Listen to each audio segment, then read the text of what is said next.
Tout le monde, on se retrouve aujourd'hui pour une nouvelle vidéo pour aborder ensemble le sujet du vermifuge chez le cheval. Comment vermifuger son cheval et pourquoi le vermifuger? C'est parti!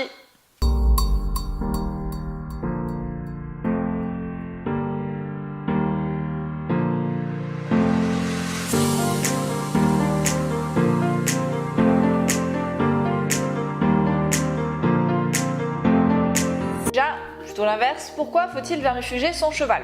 Alors en fait c'est très simple. Déjà il faut savoir que dans la nature, à l'état naturel, le cheval possède naturellement des vers dans son organisme. En fait c'est un savant équilibre très difficile à maintenir, mais pour le bon fonctionnement de sa flore intestinale, il y a quand même certains vers présents naturellement dans son organisme. Là où ça pose problème, c'est quand il y a du surparasitisme, c'est-à-dire qu'en fait les vers se développent trop, ou que certains vers qui ne devraient pas y être se développent, et du coup ça cause de nombreux soucis et de graves soucis comme des diarrhées, des pertes d'état ou plus gravement des coliques. C'est donc pour ça en fait qu'il faut vermifuger son cheval régulièrement afin d'éviter ce surparasitisme et d'éviter les problèmes liés à cela.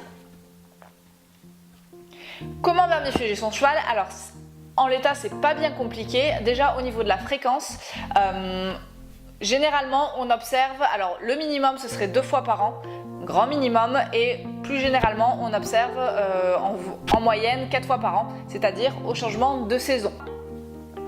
Comment vermifuger? Alors il y a deux types de manières de vermifuger son cheval, la manière entre guillemets chimique et la manière naturelle. Pour la manière chimique, il y a des marques telles que Equivalent qui existent, qui sont disponibles en pharmacie. Alors attention, il faut savoir que depuis peu, pour pouvoir acheter ces vermifuges chimiques en pharmacie, il faut avoir une ordonnance de la part de son vétérinaire. Jusqu'à présent c'était pas vraiment nécessaire, maintenant il y a une nouvelle réglementation qui est passée, donc si vous voulez en tant que propriétaire aller acheter un vermifuge en pharmacie, il faut que le vétérinaire vous délivre une ordonnance pour ça. Donc ça c'est important de le savoir. Donc voilà, pour tous les types de vermifuges, une fois que vous avez votre ordonnance, vous allez en pharmacie et soit ils le commandent, soit ils en ont déjà en stock.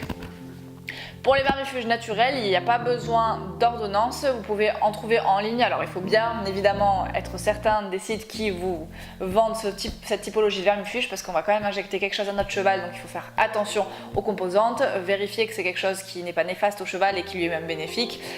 Et en général, voilà, choisissez un vermifuge, une marque qui est connue de tous et qui fonctionne. Par exemple, il y a AGC Nature. Une fois que vous avez votre vermifuge, en fait c'est très simple, en général c'est sous la forme d'une seringue que vous allez injecter dans la bouche de votre cheval. En règle générale, juste après le vermifuge, il faudrait que le cheval attende un petit peu avant de manger, c'est toujours mieux. Donc voilà, c'est sous la forme d'une seringue, et pour le vermifuge naturel, soit une seringue, soit du liquide, mais ça fera d'une seconde vidéo qui sera entièrement dédiée au sujet de la vermifugation naturelle, parce que moi, comme vous le savez, j'aime bien proposer un cadre de vie le plus naturel possible à mes animaux, et donc la vermifugation passe également par du naturel pour éviter certains troubles qu'on peut retrouver dans le vermifuge chimique, mais ça fera l'objet d'une autre vidéo. Tout simplement, c'est pas bien compliqué. Donc pour résumer, vermifuger son cheval minimum 2 fois par an, et le mieux c'est quand même à chaque changement de saison, donc 4 fois par an. Récupérer l'ordonnance auprès de son vétérinaire pour les vermifuges chimiques. Alors après, il va, selon les typologies de vers, selon les typologies de saison, il va falloir plus ou moins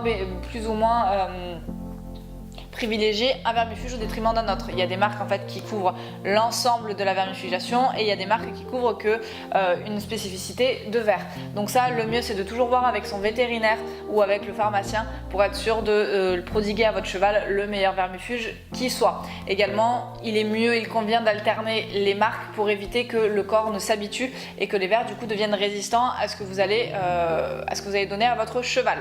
Mais ça, le mieux toujours étant d'en discuter avec votre vétérinaire pour lui prodiguer les meilleurs soins. C'est bon de rappeler et important de rappeler, c'est que pour également éviter un surparasitisme de votre cheval, il faut entretenir très régulièrement vos pâtures. Dans le cadre où c'est vous qui vous occupiez de votre pâture, de votre pré ou de votre paddock. L'idée c'est bien évidemment que le paddock soit très régulièrement tous les jours nettoyé et qu'on lui ait retiré les crottins du jour, et d'autant plus en période de vermifugation. Ça sert à rien si vous vermifugez votre cheval et que derrière en fait vous ramassez pas les crottins d'avant, que vous n'avez pas ramassé les crottins d'avant et que derrière vous ramassez pas les crottins. Parce qu'en fait le cheval va éliminer le surplus dans le crottin, et si derrière vous ramassez pas, déjà d'une part vous ne saurez pas si votre cheval était infesté ou pas dans la majorité majorité des cas. Et en plus, le cheval va se réinfester par la suite. Donc c'est très important de bien nettoyer sa pâture avant le vermifuge et après. Et tout au long, bien évidemment, du quotidien du cheval. Parce qu'il faut également savoir qu'entre eux, les chevaux peuvent se transmettre différents vers. Peut-être que votre cheval aujourd'hui n'est pas infesté et que demain, s'il y a un nouveau copain qui arrive, s'il n'a pas été vermifugé au préalable, il y a des risques qu'ils soient infectés par des vers. Donc c'est très important également dans le protocole de vermifugation de bien nettoyer pour éviter, on appelle ça le surpâturage, pour éviter une réinfestation des vers juste après le vermifuge. Écoutez, j'espère que cette vidéo vous aura plu. Très prochainement va sortir une vidéo du coup sur la vermifugation naturelle pour que je vous explique pourquoi et comment je vermifuge mes chevaux au naturel. En attendant, n'hésitez pas à mettre un pouce bleu et à vous abonner à la chaîne. A très bientôt, bye bye.